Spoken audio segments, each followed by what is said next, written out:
Dulu yang mulia baginda Nabi Muhammad SAW, ketika beliau tidur dengan istri beliau yang tercinta, Sayyidah Aisyah radhiyallahu taala anha, maka beliau mengatakan, wahai Aisyah, dharini ata'abbad li Rabbi. Wahai Aisyah, izinkan saya untuk menyembah Tuhanku, untuk menghamba diri kepada Tuhanku, wahai Aisyah. Maka Sayyidah Aisyah menjawab dengan jawaban yang begitu luar biasa. Ya Rasulullah, saya ini gembira, senang kalau Tuhan itu dekat dengan saya, tidur bersama saya. Tapi kegembiraanku, seleraku, kesenanganku, semua saya korbankan demi kesenanganmu ya Rasulullah. Ini istri yang saleh seperti ini. Maka Nabi ambil air wudhu, kemudian sholat. Beliau nangis terus. Sholat lagi, berdoa lagi, nangis lagi. Sampai jenggotnya basah, dalam riwayat yang lain. Sampai bajunya basah.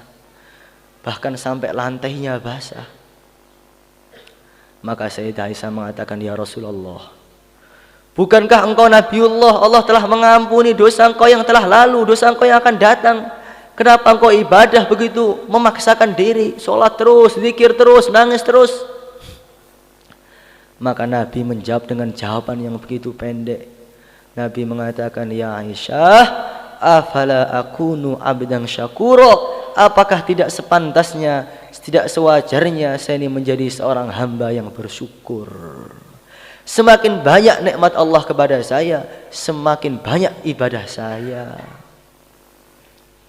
Imam Ghazali mengatakan, dulu ada seorang nabi, seorang anbiya. Ketika beliau berjalan, melihat ada satu batu yang nangis. Batunya nangis sampai mengeluarkan air mata. Terus nangis lagi, nangis lagi. Maka Nabi tadi bertanya, wahai batu, kenapa kamu menangis? Perkara apa yang telah menyedihkan kamu?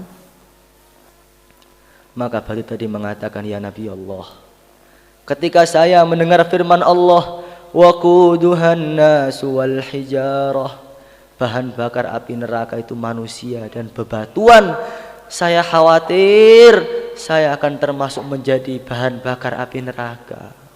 Mulai mendengar ayat itu sampai sekarang saya tidak pernah berhenti menangis. Maka Nabi tadi mengatakan, wes nggak usah khawatir, saya doakan pada Allah supaya kamu tidak dibakar di neraka. Maka tadi doa, ya Allah, selamatkanlah batu ini dari api neraka ya Allah, selamatkanlah batu ini dari api neraka ya Allah. Maka Allah ijabahi doanya Nabi tersebut.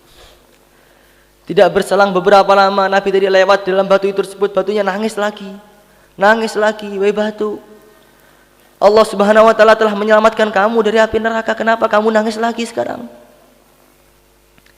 Maka batu tadi mengatakan, Nabi Allah, dulu saya nangis karena takut dimasukkan neraka. Sekarang saya nangis karena gembira diselamatkan dari api neraka. Maka Imam Ghazali mengatakan, hati manusia itu jauh lebih keras daripada batu. Kalau hati manusia tidak dipenuhi dengan syukur, khawatir kepada Allah, takut, syukur, maka hati akan mengeras sehingga tidak bisa menerima perkara yang hak lagi. Sehingga ketika dinasihati hanya dimasukkan ke telinga kanan, keluarkan ke telinga kiri. Agama dianggap sebagai mengganggu, memberatkan. Agama dipandang sebelah mata, hanya menyusahkan saja. Ini ketika hatinya sudah mengeras. Maka bagaimana kita penuhi hidup kita dengan syukur, syukurnya dengan kita memperjuangkan agama ini.